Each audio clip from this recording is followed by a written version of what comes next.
So, five-man band.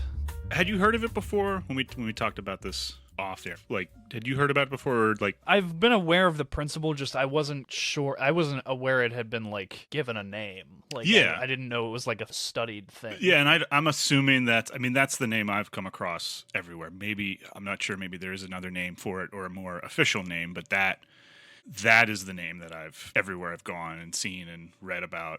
The five-man band seems to be the accepted title for this storytelling trope. Definitely, it's one of the things that I really enjoy over the more central character focused that you see in other types of stories. I like the concept because it kind of gets you out of the single-mindedness of this is all down. Any given journey or story is all down to a single character to overcome or surmount. There's a sense of removing ego from it being a group responsibility versus any one person's job to accomplish the goals of what's going on.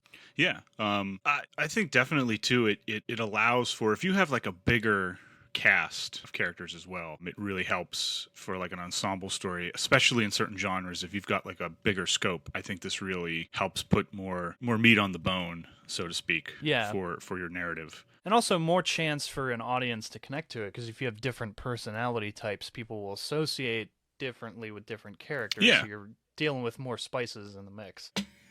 I'm going to be very unprofessional and eat. That's fine. Let's give this a shot. Love it. What are you eating? I am currently eating some very well cooked, juicy pork loin. With some home-style potatoes seasoned with, I want to say like salt, pepper, maybe some olive oil. I did pork dumplings on the grill yesterday. So I had pork dumplings on the grill. On the griddle, I should say. As long as we're off topic. Okay, back to five-man band. It's definitely a story trope. And that's one thing before we get... And, I mean, as long as we're talking tropes, for those who don't know, like, take us down the rabbit hole of what and what isn't a trope. Yeah, so, and again, this is the definition that I've created based on what I've seen and done and experienced and read. A trope is pretty much, like, for me, it's like one of the most fundamental tools in storytelling. It's, it sort of touches on that shared universal human experience, and it's almost inevitable if you're writing a story that you're going to run into a trope. It's a building block for storytelling. For me, like you could say like genre is a trope in and of itself. It's essentially the expectation that an audience would have toward a story. So for like, let me ask you this, like we were talking about 2001 last time. So like in science fiction, like if you were to like look at like a movie or a book that you knew nothing about, but you knew it was in the science fiction genre. Let's say that's all you had like the title. Yeah. What's some of the things that you're gonna like? You might not even know it before you read it, but you're gonna have some expectations as to what is going to be based upon things you've seen before. Yeah. What's been done. Somebody did this thing. Somebody did it a different way. But yeah, exactly. There's going to be that notion that you, the reader, as the reader audience, as co-creator of the story, you're kind of going to bring to the table. So for a science fiction, I know for me at least, I'm already sort of expecting some type of creative use of technology that we've never seen before, or some sort of far distant future of humanity, out in the galaxy. It's going to take us somewhere in a similar arena to other pieces of science fiction. Yeah, exactly. There's that, action movies, you have the single action hero, you expect action, you expect the chase. You always expect there's going to be a chase scene in some form or another. Like, I would say you look at, like, the Marvel movies. Mm-hmm. There's probably a chase sequence in every single movie almost, I would imagine. Oh, yeah. Definitely. And even like the superhero genre comes with its tropes. There's the character before their origin story, their powers, their weaknesses. These are just the things that people come to expect in a certain story. The chosen one type character, that's a heavily done trope. It doesn't make it bad. It just means what the story sort of demands and what your audience is going to want out of it, or at the very least how you're going to use that to your advantage as the creator. Horror has its tropes, like the jump scares, the long drawn suspense, the haunted house is a trope unto itself. Yeah. I mean, you there even with horror, there's differences between different types of horror. There's yeah. a lot of the times, most horror typically ends badly, but there's a new rise in horror where people get away at the end and it isn't a terrible, depressing ending. No, yeah, where everything goes badly. I was actually, but that's only. I would argue that that's only more recent. Yeah. I was actually surprised a couple years ago when I saw The Conjuring for the first time. Yeah, I was like, well, that's a great example. This can't end well. Just all of horror just telling me, yeah, someone's getting out. Oh, spoilers, ladies and gentlemen, if you haven't seen them, if you haven't seen the movie, spoiler warning. I highly recommend it. It's a good horror movie. Yeah, but then when it doesn't go the way I was expecting, I'm like, oh, okay. And that's sort of an example of where it took the trope, understood it, and used it well. When we dig into horror in a later episode, I'm going to ask you how you feel about the the upside down cross trope. Okay, do you want? I'll hear. We'll do that in a later episode. Okay. But I didn't mean to I'll tell you what. I can go on a long time about that because it's like, man, just a little bit of research, and you would realize that they don't care about research. They care about butts in the you would understand that makes no sense. And that's years of Catholic school talking. Anyway, yeah. I think it's just how I was like, I'm so mad because it was drilled into my head about, okay, this is what all this means and what it stands for. And then when I see people get it wrong, I'm like, oh, man. Anyway. Yeah.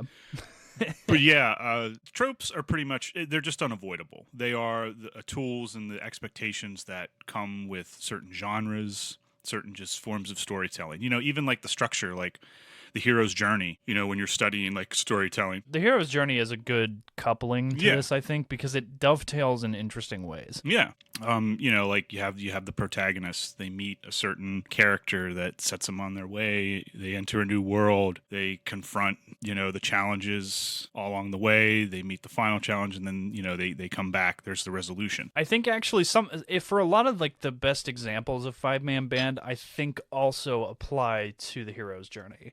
At least several of the best examples I can think of. I think the biggest example in general of a five-man band is Star Wars. Yeah. At least the one that is the most understandable. Yeah, and we can get into that in a little bit. Actually, it's one of the examples. But I do find it interesting how the two kind of coexist very well. Yeah. No. And I think that, it shows that like this idea of a trope and whatever you want to, label it as, and the trope can be something very broad to the most minute, down to like a phrase or, a type of colloquialism that a character uses, anything like that. That to me is essentially a trope. It's an essential building tool that for the longest time when I was writing, I always wanted to try and avoid. But then as I've gotten older now, I'm like, yeah, it's kind of unavoidable. Like, I always make the argument you could just say storytelling in general is a trope. Yeah, because we've heard so many stories. Like, you can make the joke that someone says, you go up, you're trying to pitch a story to someone, and then you want them to listen, and you're just like, oh, I got a story for you, and they're like, nah, I've heard a story before.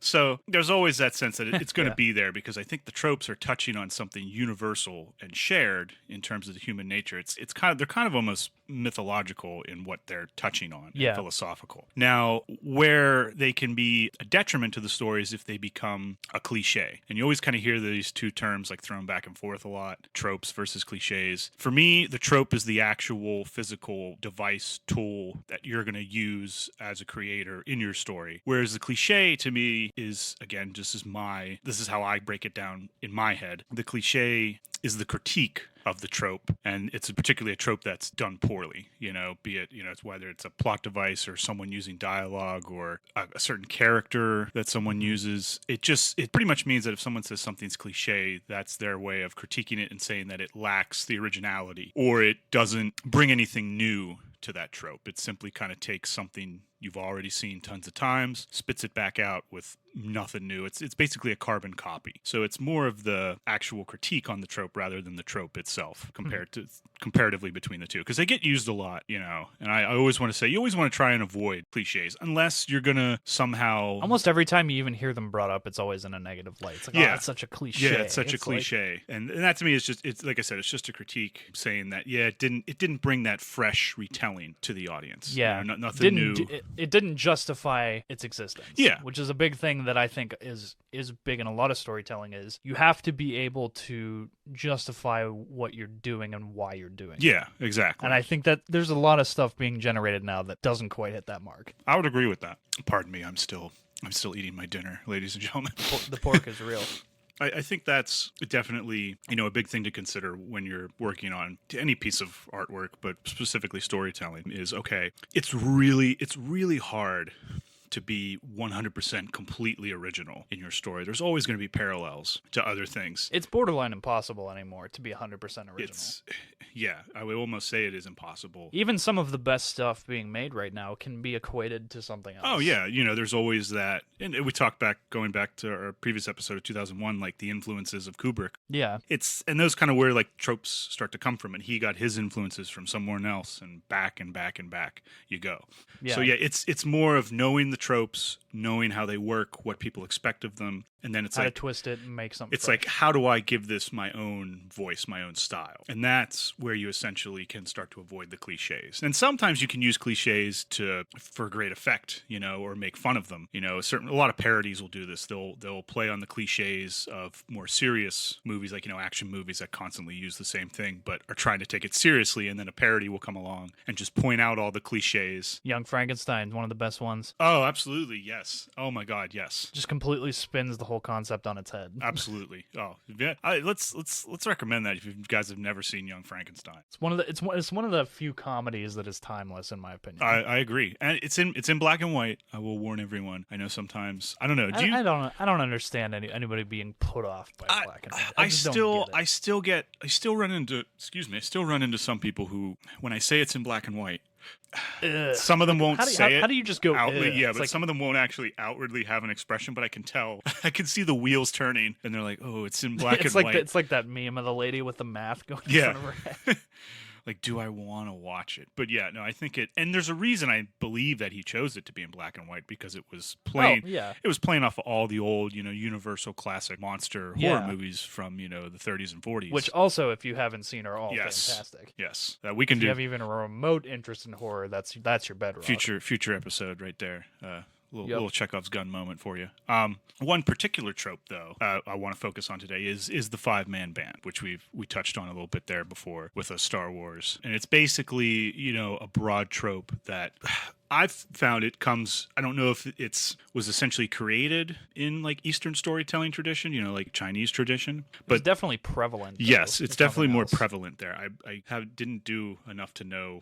I don't know if we can pinpoint exactly where, but for this discussion, that seems to be it's much more Eastern influenced, and it compromises the use of 5 characters as a group and together, and they each have their own aspect and title within the group. You have the leader, which is usually the hero or the protagonist of your story. The second one is the lancer, who's usually the character that contrasts the leader the most in some form or way. Not necessarily an antagonist. Yeah, no, not necessarily an antagonist. Yeah.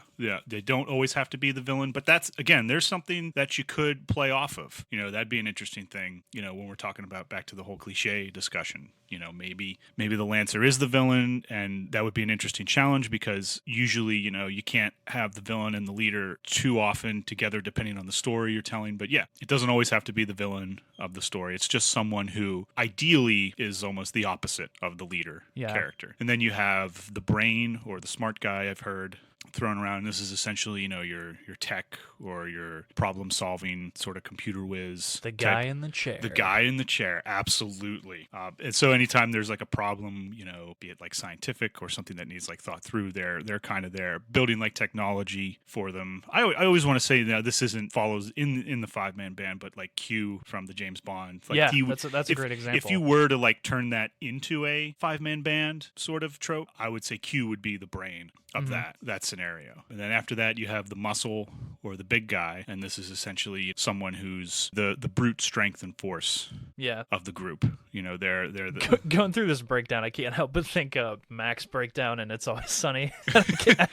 I want to say that they definitely were thinking of this. Like this 100%. That episode came out. Like that episode moment came out. No, absolutely. Of them talking about this. As we get into like the examples, I would say, especially like television and anything episodic, and the long narrative, I think, really lends itself well to this trope. Yeah, I would agree. Like the Scooby-Doo. Yeah. Like they very much follow the trope. Yeah. And there's like Ghostbusters does this. Yeah. And countless things. Yeah, no, there's definitely that. It really emphasizes the group and the interaction between the characters more than the sort of individual hero's journey sometimes that you get in more like Western tradition. The group camaraderie and overcoming their differences individually is what ends up being the success over the conflict. I've always thought that it makes it easier. It might not be the best way. I don't want to make anyone think that, it's a completely easy thing to do, but it helps externalize the inner conflict of a character. Like you could argue that the 5 roles are essentially different aspects of one protagonist put together. Yeah. And this is just a way of externalizing that inner conflict that you would have to be a little bit more creative with if you just have one character alone on their own journey.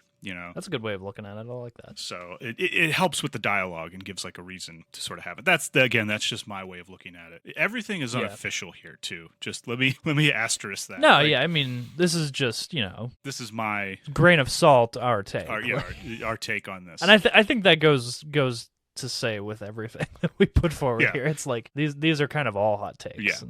So the final role after the muscle, you have the heart. Or as sometimes I have heard call it, or the chick. Sometimes you will hear people say it doesn't have to be a female character, though. Yeah. Usually it is. It does not have to be. And I think it's just this is essentially the emotional core of the group.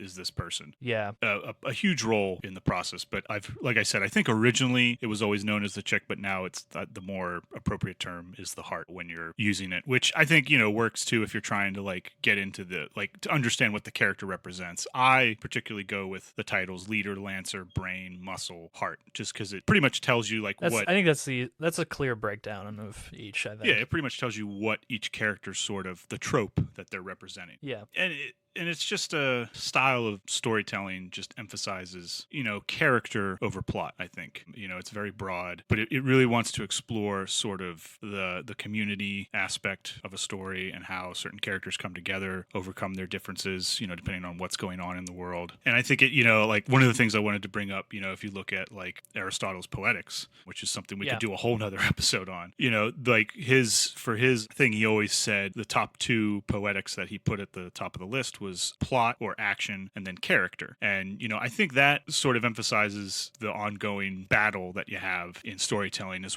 do you create a story? Do you start with the character and then have the plot come from that? Or do you start with the plot and then create a character from the plot? I think that's little chicken and the egg action. Exactly. And I think that's what the 5-man band, I think, focuses more on the character idea of the argument. Whereas like if you look at a more like Western storytelling, like the Odyssey, for example, if we're going way back. Yeah, that's interesting. Kind of focuses more on the plot or the journey of one central character over a long time span rather than a collective group, because I mean, honestly, if you were to say like, to someone, name me another character, another important character, side character, ally in the Odyssey besides but you can't name Odysseus, the protagonist. I'm even hard pressed to figure out someone else. Yeah. But, if you look at other things, like you said, Star Wars, for example, I'd be like, okay, name me someone else in that other than Luke, the protagonist. I'm sure you can easily do it. Yeah. Han Solo is the first one that comes to mind. Yeah. And go ahead. Yeah. You had a thought there. Go ahead. Can't remember what it was. No, Han Solo. Definitely. If we look at Star Wars as one of our case studies, Han Solo is definitely the Lancer of that group. He contrasts Luke almost to a T, and you can see it in their scenes. Like Luke is the leader of the group, even if it's unofficially, and their sort of disagreement over the Force and where it is. Yeah, Han is very much the contrarian atheist. Yeah.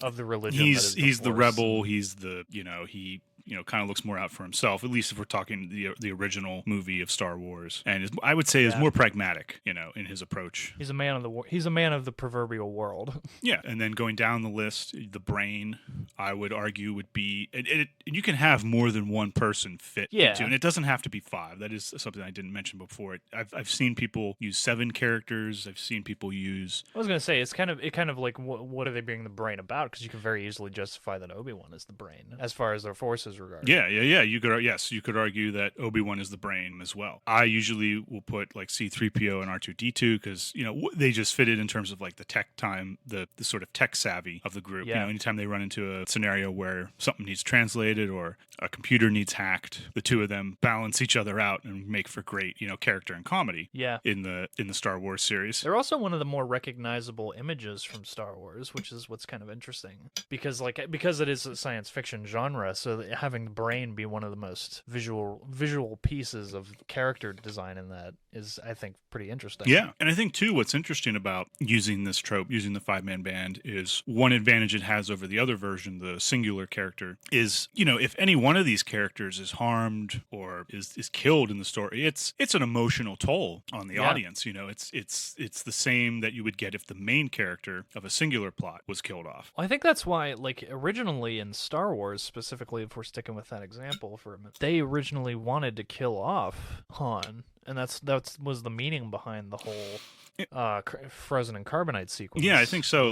There was that, or at least I think Harrison Ford was for it. No, he wanted to. He was very much for it, yeah. And I know it was kind of born out of a scheduling conflict with Indiana Jones, but at the same time, would have been a very, very fascinating place to take that character and draw people into that area of such a harsh differential in what had come before. Yeah, no, definitely, and I think that whole sequence where he's being encased in the carbonite. First time you watch that, it's very, very emotional as an audience member. Yeah, and arguably one of the most famous moments in cinema where Leia says to him, "I love you," and then of course his answer back is "I know," and he gets dipped. It's such a great character moment from 2 totally different angles on both of them. Yeah. He is like the hardened rock of Unchained. It's a totally character bending moment for her, but he is just like the stone rock in this terrible moment in his life. And he doesn't even bend right up until what he believes is his end. Yeah, and if you look at that, if you didn't have the 5-man band trope going on there, I don't know if that moment can even happen. Or I mean, I guess it could happen, but I don't know if it would pack as much punch as it does. Looking at it from that lens, it makes better sense. Yeah, and Lucas, I think he drew a lot from Eastern storytelling. I know he's mentioned. Oh yeah, definitely. I think the Hidden Fortress with Coruscant was a big.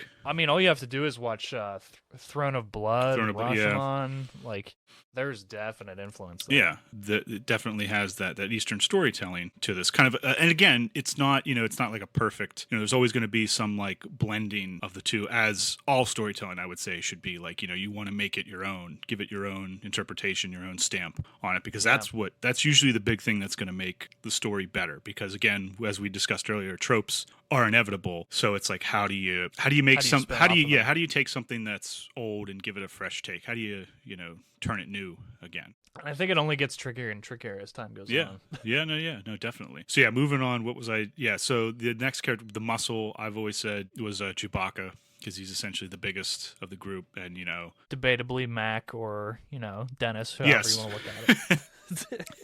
The two of them kind of fight over. Yeah, and that's interesting because they kind of both fight. You could arguably put them in different roles throughout. I think the hilariousness of that joke is because they so weirdly don't but do at the same time fit into that model. It's kind of like they constantly switch roles with each other.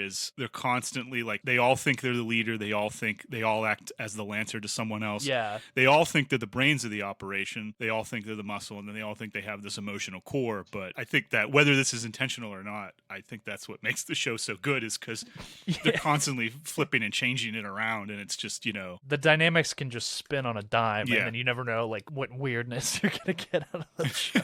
And then the last role in the original Star Wars, the heart would be Leia. You know, she essentially is, and that made an important character because essentially she is the one that kicks it off and keeps the group together. You know, if you think about it, when you see the original Star Wars, it's her ship being taken by Darth Vader, and her sending the message through R2D2 to get to Luke. So without that, moment, the story doesn't really take off at all. Yeah, like everybody plays their integral role. Yeah, which is what makes it. Yeah, and I think that really creates for a good sense of storytelling when it comes down to it. Yeah, and yeah, since we're talking a bit about Star Wars, let's jump through Dave Filoni. We'll jump through the Dave Filoni curve here back to his earlier work, Avatar, because that also does.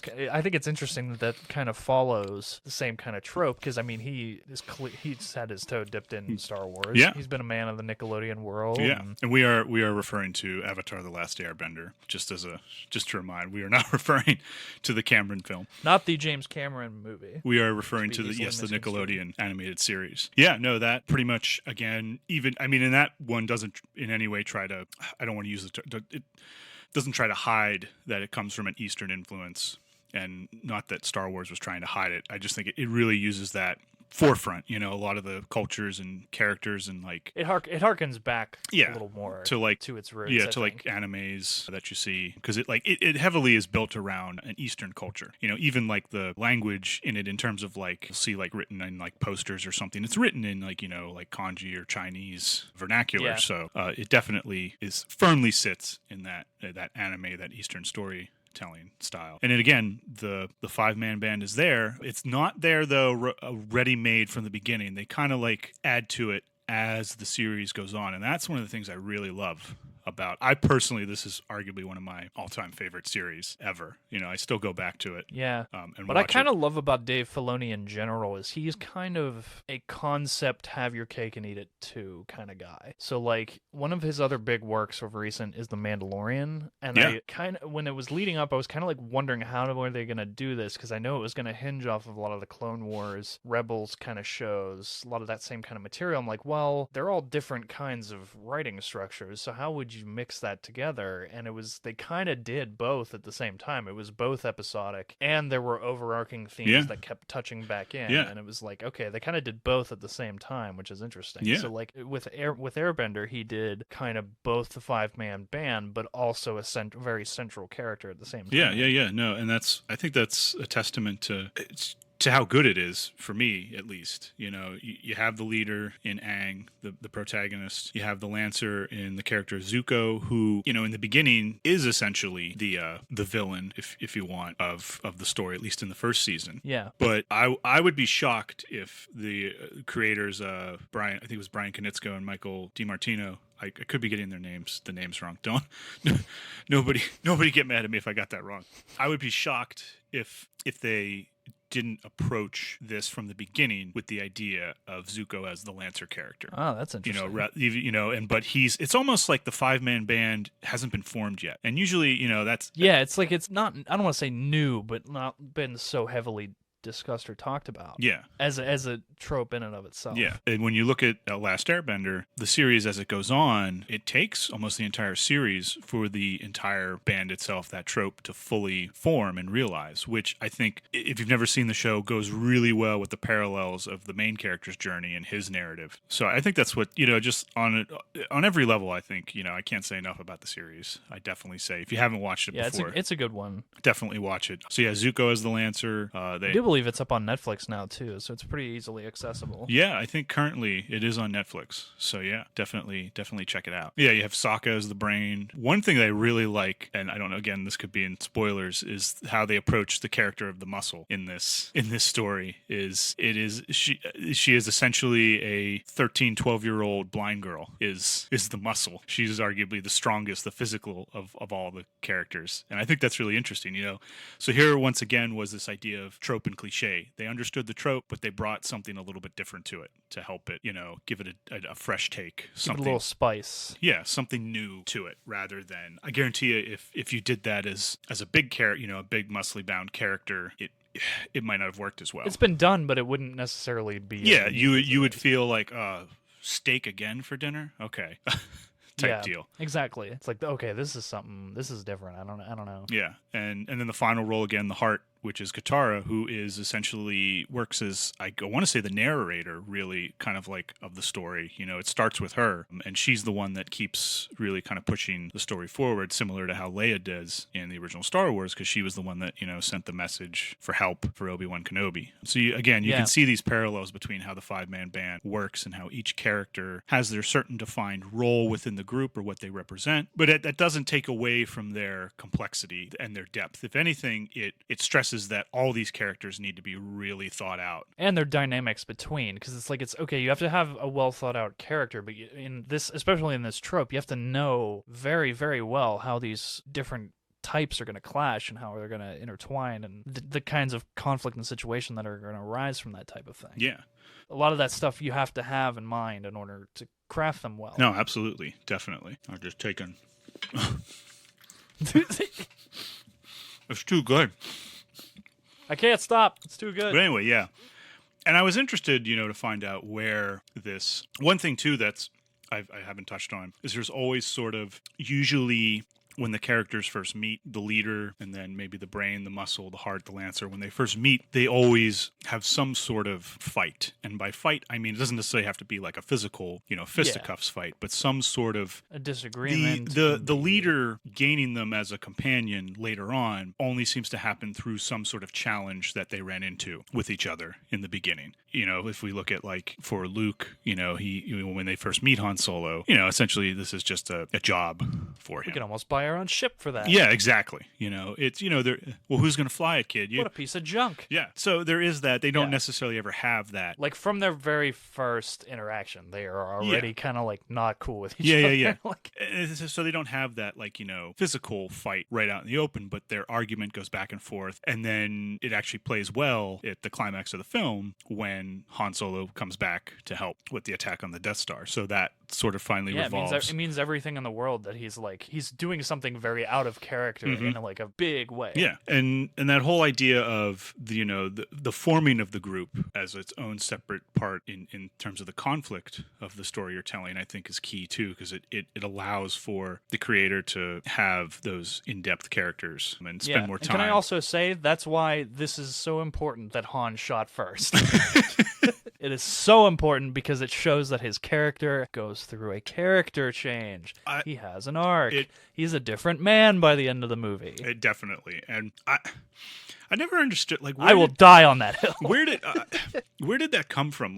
I know, so originally that's how it went. And then was it in the... Help me out. Was it in the special edition? It was in the gold editions that I think they released in the VHS release back in the 90s when they they did a re-release in theaters, and I think that's when Lucas made the first initial change, and then it went back, and then it went forth, and then Disney also changed it to be neither of the two. It's like they shot at the same time, and it's like stop messing with it, just leave it like it was. You're altering the message of what was said. It just doesn't. That's one of those things where I'm like, why did you... I mean, I guess I kind of get it for the marketing and the side of it. It wasn't very kid-friendly side of Star Wars, but at the same time, that's what made the screen in 77. I mean, there are a lot of stories out there that aren't kid-friendly. A lot of old ones, too. And anyway...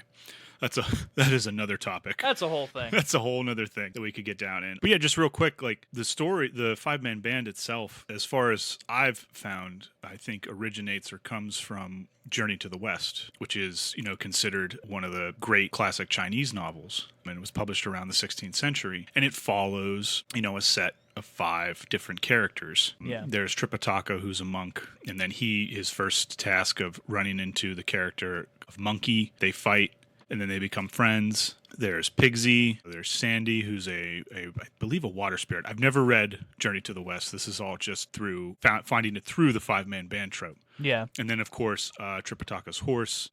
I believe the name is Bai, I think. Again, we could do a whole episode on this as well.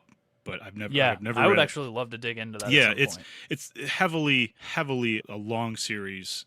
Definitely has that mythic quality to it. You can see the beginning influences of that five-man band in this. And I think one of the things that it really touches on over a more Western style of storytelling is this idea, again, going back to character and plot, this idea of the individual against the collective. How the group solves their inner problems to face the outer threat, whereas the individual faces it alone, in certain stories, such as like, if you look at like the action genre, I think of like things like Die Hard, that is strictly a one. Yeah. And this is not to say that one way is better or worse or more illuminating than the other. It's just to show, I think, the differences between the two and how each one has its advantages and disadvantages, and the strengths, depending on the story you want to tell, what version might better serve for what you're doing. So for like... This is one of the areas I think that Marvel actually gets very, very right, and especially in the Avengers threads. Yeah. It's all about how the collective works together and it's torn apart. Yeah.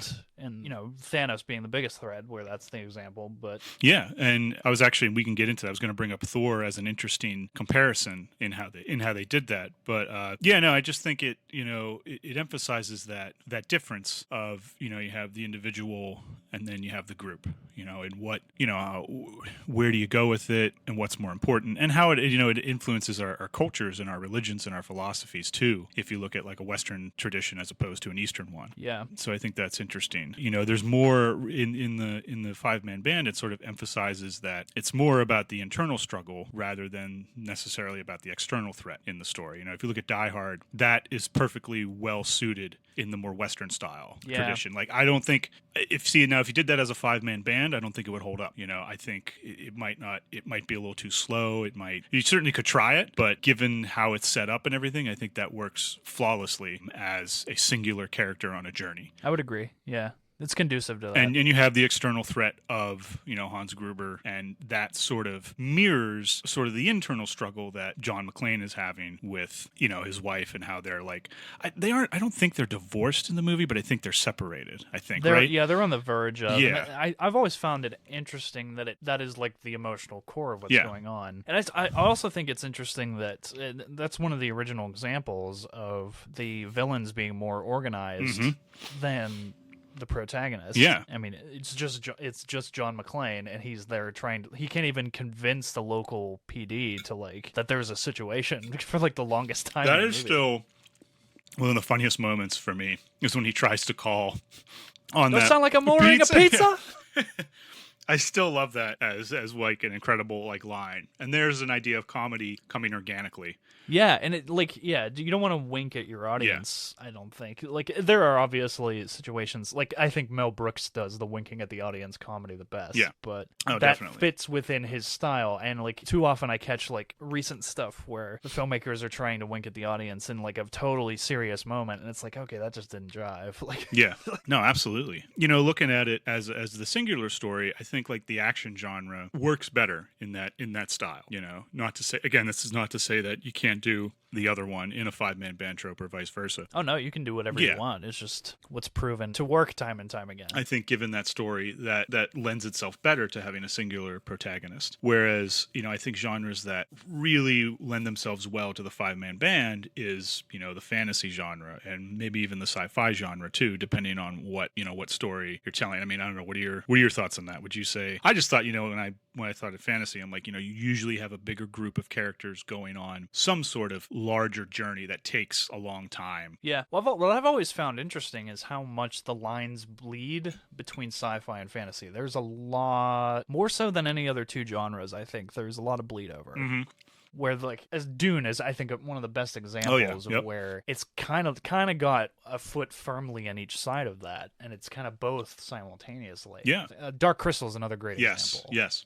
But yeah, it's I've always found that fascinating, and like it's fine lines, and there are definite examples of things being firmly not one or the other. Yeah. But like I would say there are no science fiction aspects of Lord of the Rings or Harry Potter for that matter, but like those two like are unquestionably fantasy. Yeah, and they still sort of use that five-man band trope, I think. And and that's what I find so interesting is like they have, there's a lot of similarities. Mm-hmm. Yeah, but at the same time there are examples that contradict even that. Yeah, so it's like I said, for almost every rule there is an exception. Oh yeah, they're all, I think, they're always which is why we say take it with a grain of salt. Yeah, but yeah, it's just interesting to look at at, the sort of themes that the two different versions touch on, and I think a big one, there's a quote that I really like in terms of the Eastern storytelling tradition, it coming from a more Buddhism and Confucianism influenced culture. There's that sense that the inner conflict is the greater threat and the greater accomplishment. I think the quote that I had is, train tirelessly to defeat your greatest enemy, yourself, then discover the greatest master, yourself.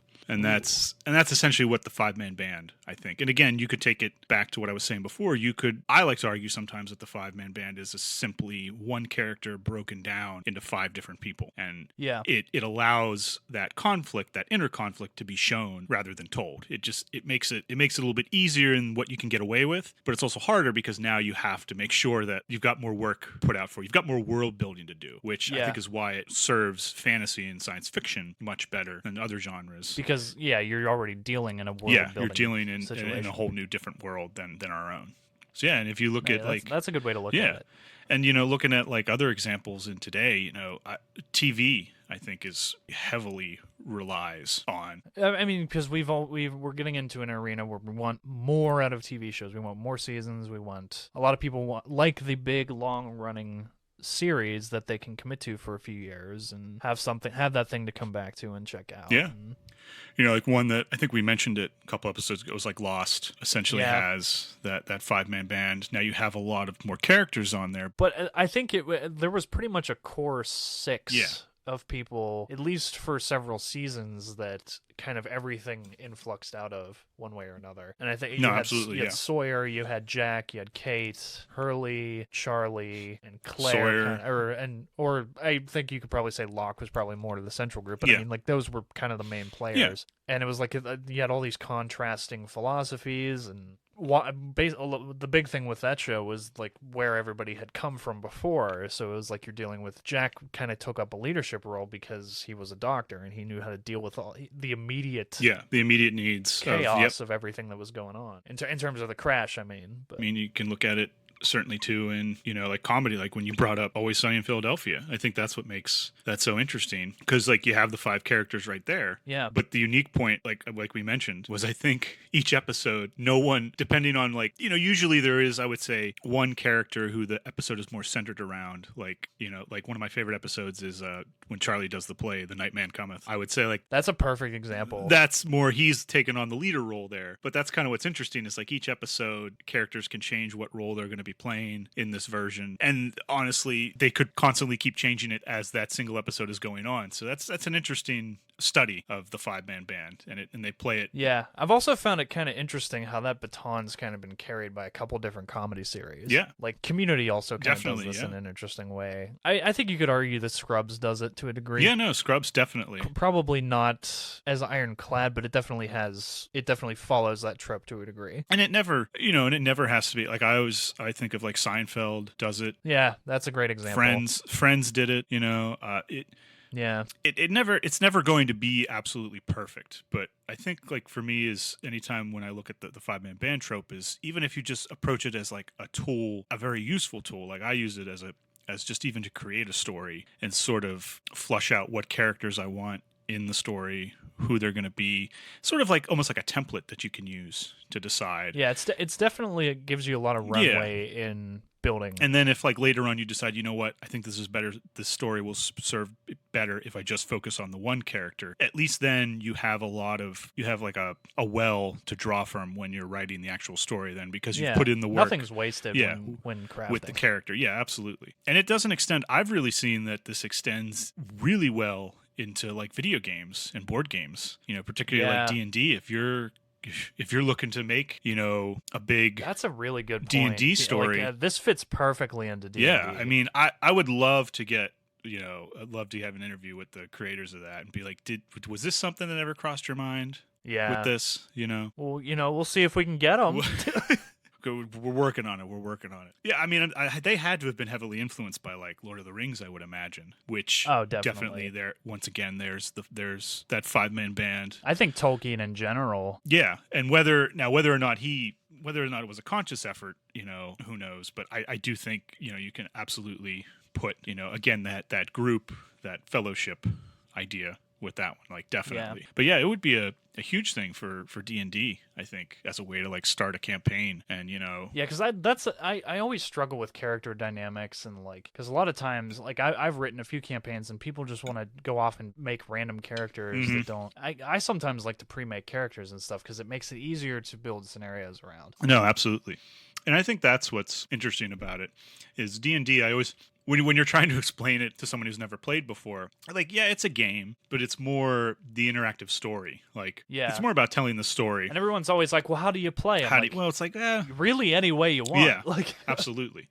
So that's the joy of it. Yeah, and then it's really like it is like storytelling in board game form. It's essentially like a creative writing exercise. Yeah. When someone always asks, like, how do you win? I'm like, well, you don't really win or lose. It's just about having fun and telling the story as it goes. So I think that's one thing that it's tough to like wrap your head around. But usually if you have a good group who knows how to play and are fun to play with, that's usually what makes it. Yeah. But yeah, I think even if you look at like certain video games, any like RPG game like Final Fantasy comes to mind, they are heavily based in that 5-man band and that sort of character development, that storytelling. And then if you look at other video games like Doom, for example, or Call of Duty, that's kind of more the singular character. Still like pretty ironclad, I would say. Yeah, still like that story if you want it there, but it's more about the one character rather than the character interacting within the group. Yeah, I think Last of Us very loosely follows a 5-man band because it covers such a long period of time and touches on characters, but almost not ever in the same space. At least not in the first game. Yeah. And it's like they're interacting with all these different people in different places. So yes, it is, but it's like it kind of is I would say another have your cake and eat it situation because they really just deal with Ellie and Joel and their relationship for the most part through the core of the story. Yeah. And again, we're dealing with a trope here. We're dealing with like a storytelling tool, and the tool is yours to use as you want. Like if you, like I said, to bend as you will and break if you need to. Yeah. If you only want to use it as a way to help develop the characters, which sometimes I do, and then I just say, you know what, I like this person, I'm just going to tell their story. Or, if you say, you know what, I'm only going to have 3 out of the 5. Or heck, if you even want to like... Or it can be a way to even build something up just so you can completely spin everything on its head. Exactly, yeah. Like, you can create an entire group, and then they're, in whatever way, separated or split off, and then for a long period of time, you can only be dealing with one character. Yeah, no, and one of the things that's, like, I think really interesting is if you're coming at it from, like, even a standpoint of, hey, I need to milk this for all it's worth and make as much money as I can. Yeah. When something can get, like, a spin-off and, like, a character that wasn't necessarily the lead in the original version, but then can stand on their own in their own series from what they originally introduced. It can be a tricky balance, but if you can do it right. That, I think, is a testament that the 5-man band trope was there at some point or was working on some level. Usually if you can get a good spin-off, obviously you can spin off anything from anywhere. You can just say, oh, let's spin it off. But usually if the character wasn't inherently created that way, it definitely at least makes the challenge of doing that much more difficult. But if you originally had it as a 5-man band, then I think the spin-off works well to it. It makes it a lot easier. I just think of particularly the Outlander series. I don't know if you've ever seen the show or read the books. I watched for quite a while. It's an interesting concept. Yeah, I have another recommendation if no one's ever seen the Outlander series. I think there's the main character of Claire after her journey back in time into the 18th, 17th century. There are, the cast of characters that she meets. One of them, John Gray, the author of the series, the Outlander series, actually now has a whole series based on him. So I think, again, that's sort of stressing. And I could actually see the show, like if the Outlander series, like, however long they're going to do it, that eventually comes to an end and they decide there are characters in there that they could take on their own journeys. I have found it interesting with that particular series how much they've stuck to the novel series, and they've actually brought in the original author to write and direct several episodes of them. Yeah, and that's definitely rare because usually, at least from what I've seen, there's usually extensive rewrites. I think Game of Thrones being one of the biggest examples, because it pretty drastically deviates from the novel. Definitely. At least definitely later on when they didn't have the novels to work with. Yeah, true. That's very true. They were going completely off book in general. But yeah, no, I know from having read the Game of Thrones ones and most of the Outlander ones, I haven't read all of them. Yeah, there was definitely more trade-off in the Game of Thrones series than the Outlander one, I would say. But yeah, it holds up to how powerful the five-man band trope is and how it's a powerful tool for anyone telling a story. And whether you use it just as a way for character development or whether you center your entire story around that dynamic, I think it's definitely one that I recommend and highly champion that any storyteller get into. Yeah, even if you're not just using it for that specific purpose, it has a lot of leaps and bounds, and that benefit you can get beyond just the concept itself. And who knows, maybe we get to a point where it gets expanded. Maybe someone figures out a sixth or seventh role, and maybe years from now it becomes the seven-man band, or you know what I mean? Like, there's always different things you can do with it. So it's definitely interesting. So yeah, that is the five-man band. Absolutely. Hope everyone enjoyed, and we will see you guys next time. Take care. I gotta get the recipe for this. This is like amazing. These potatoes. You're making it sound amazing. I'm wanting some. Well, sorry, there's no app for me to digitally send food. Has anyone invented that yet? Someone should invent that. Just digitally send the food. Next time. It's like a Wonka vision. We'll have digital food.